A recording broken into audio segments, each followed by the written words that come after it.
مفتی عبدالقوی کو میں تقریباً پچھلے 12 سال سے جانتا ہوں، اور سب سے مشہور جو ان کا پروگرام تھا وہ تھا وینا ملک کے ساتھ۔ وینا ملک سے جو انہوں نے ترقی کا سفر طے کرنا شروع کیا، اس کے بعد قندیل بلوچ آئیں، اس کے بعد حریم شاہ آئیں، سندل خٹک آئیں، اور بہرحال یہ سفر چلتا جا رہا ہے۔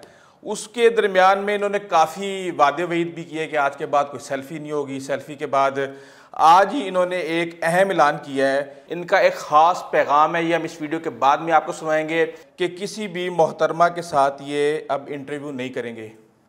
تو بات کرتے ہیں مفتی عبدالقوی صاحب کے کہ کتنے عرصے کے لیے سر یہ وعدہ کیا آپ نے؟